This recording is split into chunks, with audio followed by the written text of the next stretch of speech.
Hello, welcome to SAFC Fan TV with myself, DJ Earth, and I'm going to be previewing the next tie we'll love to hear, the next fixture, and that's Sunderland against Portsmouth. It just makes you shudder, doesn't it, when you hear that? Portsmouth. You know, it's just another horrible fixture. You just want out the road. And that's with a bit of luck, our new signing, is it Bath, whatever you call him, he'll be making his presence. He does seem a very, very physical figure, doesn't he? And that's what we just drastically need at the back, because let's face it, Flirty Flanny's just made far too many critical errors at the back. That's just costing us, points at the business end of the season. But we just need somebody that's hopefully going to show a bit of leadership at the back, a bit of authority, and get the back organised, because we've been leaking too many goals these last few games, which is just not good enough. As we all know, the back end of a very, very frustrating match against Accrington and Stanley. We all know we should have won that, and it's things like that. That's why we're not at the moment second off top. But anyway, the Portsmouth game, it's one of those, isn't it? It depends on what Sunderland team turn up once again, and of course what Portsmouth team turn up, because they're not all at Portsmouth. They're not any high flyers this season, but they do seem, like every other team, they do seem to turn up the heat and perform like Barcelona in the olden days when they're playing Sunderland.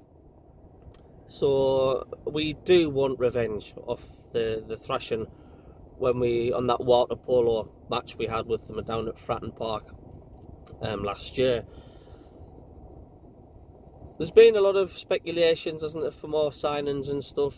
We're still waiting for Patrick Roberts to be announced, if he's going to be announced. Jermaine Defoe's an ongoing saga.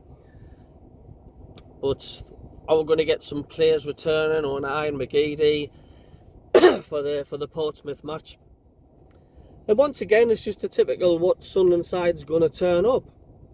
We all know how good Sunderland can play, but it seems to be the case of, like, we'll put two wins together, and then we'll just collapse. Something seems to happen. We'll go on an unbeaten run, but even the unbeaten run isn't good enough, because the unbeaten run is made up of too many draws and not enough wins. If you want in top two, let's say an unbeaten match, an unbeaten 10 game, it should be at least 8 wins, 7 wins or something, but it's not. Out of 10 games we're getting maybe about 4 wins and the rest draws, and that isn't good enough for automatics.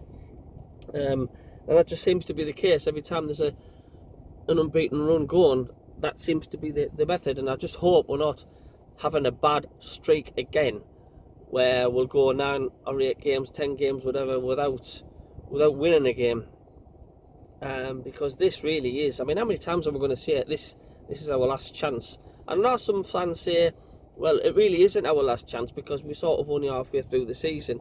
But a law of averages, how Wycombe's playing at the minute, and especially Wigan, it's like, you've got to keep up with the pace, you've got to keep up with the tempo. Let's not forget Wigan won their first game in hand, and they could be way into the distance if they win all their games in hand, which they could do, because I think they're one of the best sides, if not the best side in this division. And that's why we must now, till the end of the season, we've got 20 games left or so, we must at a bare minimum win at least 15 or 16 of those.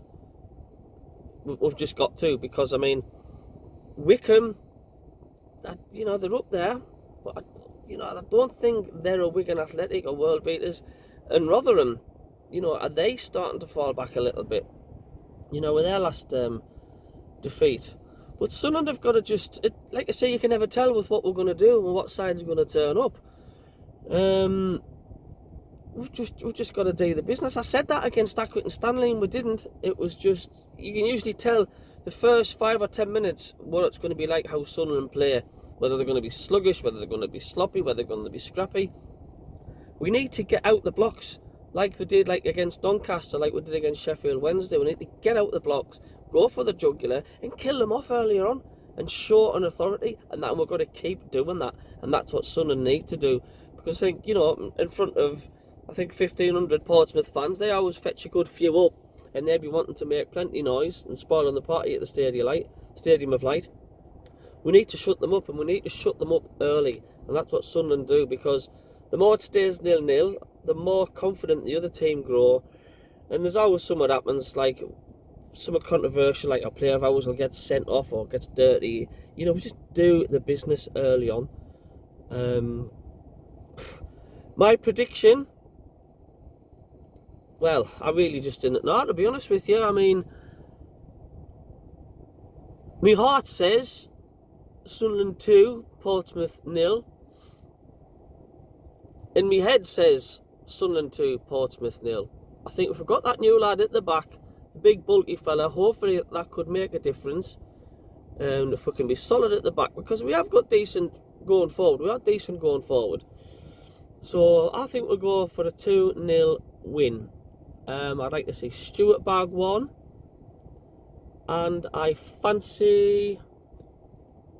No, I'll tell you what. Let's go for Stuart to bag a couple. Let's be greedy. So, if you're going to the Stadium of Light, like I say, the weather's going to be on the chilly side, but not too bad. It's going to be about 6 degrees. It's going to be overcast. Let's just make the roof come off, give it a cracking atmosphere, and let's hope you can come back with 3 points and stay safe and enjoy the game. Okay, see you later now. Ta-ra.